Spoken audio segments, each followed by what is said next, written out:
এই গণ অধিকার পরিষদ, ছাত্র অধিকার পরিষদ তৈরির সময় যে কঠিন মুহূর্তটা আমরা পার করছিলাম, এখানে অনেকেই আমার সহযোদ্ধারা আছেন যাদের সঙ্গে আমি একসাথে জেল খেটেছি।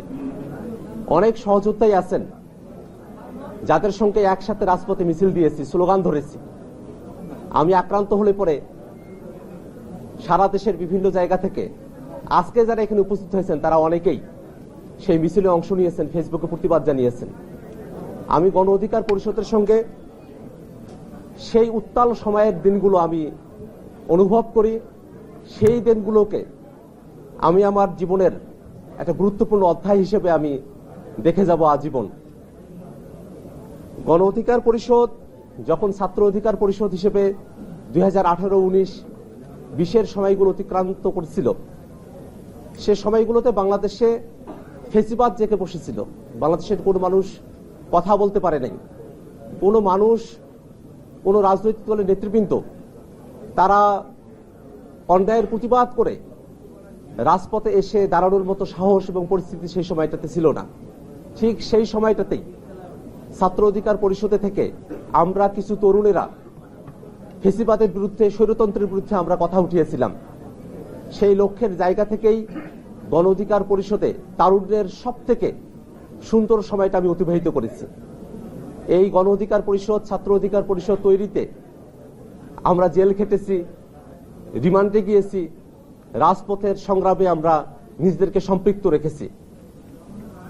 পরবর্তী সময়ে যদিও সংগঠন পরিবর্তন করে আমি গণতান্ত্রিক ছাত্র শক্তিতে যুক্ত হয়েছি, কিন্তু সেই গোড়ার সময়ে যে রাজনৈতিক লক্ষ্যের জায়গা থেকে ছাত্র অধিকার পরিষদের প্রতিষ্ঠার সঙ্গে যুক্ত ছিলাম, সেই লক্ষ্য এবং উদ্দেশ্যকে এখনো পর্যন্ত আমরা ধারণ করে চলছি।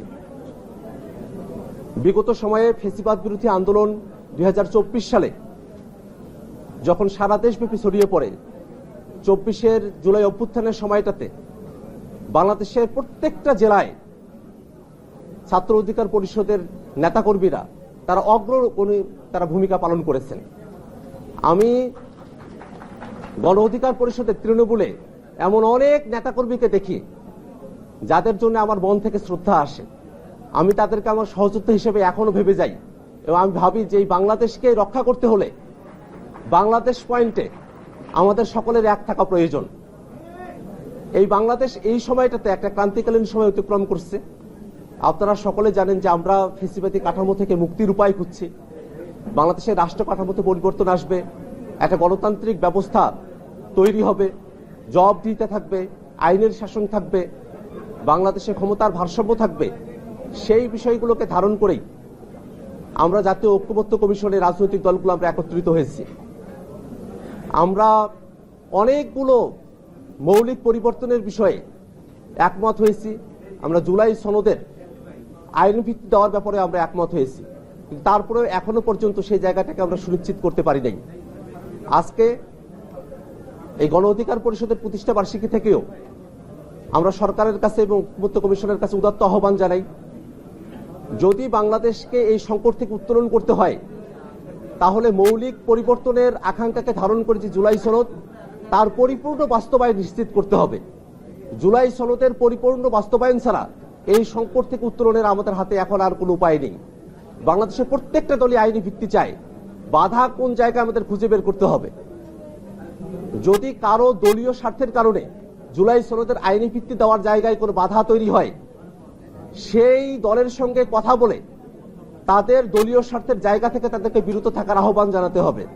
আমরা বাংলাদেশের প্রশ্নে এক হতে চাই এই বাংলাদেশটাকে নতুন করে গড়ার ক্ষেত্রে।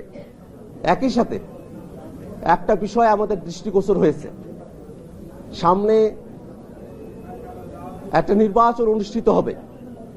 সেই নির্বাচনে কোনোভাবেই যেন পতিত ফেসিবাদীদের কেউ অংশগ্রহণ করতে না পারে, সেটা আমাদেরকে নিশ্চিত করতে হবে। আওয়ামী লীগ সামনে নির্বাচনে অংশগ্রহণ করছে না, সে ব্যাপারে সরকারের তরফ থেকে আমাদেরকে আশ্বস্ত করা হয়েছে। আওয়ামী লীগের কার্যক্রমকে নিষিদ্ধ করা হয়েছে, কিন্তু আওয়ামী লীগকে আওয়ামী লীগ হওয়ার জন্য যে দলটা সব থেকে বড় দায়ী, জাতীয় পার্টি, সেই দলটার ব্যাপারে এখনো কোনো সিদ্ধান্ত নেওয়া হয় নাই। জাতীয় পার্টি কিন্তু জাতীয় পার্টি না, জাতীয় পার্টি মানেই আওয়ামী লীগ। আওয়ামী লীগকে বাইরে রেখেও জাতীয় পার্টি নির্বাচনে আসার সুযোগ পাওয়ার অর্থ হলো আওয়ামী লীগ এই নির্বাচনে অংশগ্রহণ করলো।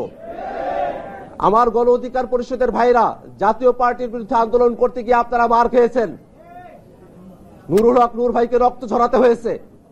আমরা খুব স্পষ্ট করে বলি, আওয়ামী লীগের দোসর এবং আওয়ামী লীগকে ফেসিবাদী করেছে যে জাতীয় পার্টি, আওয়ামী লীগ এবং জাতীয় পার্টি আগামী নির্বাচনে অংশগ্রহণ করতে পারবে না।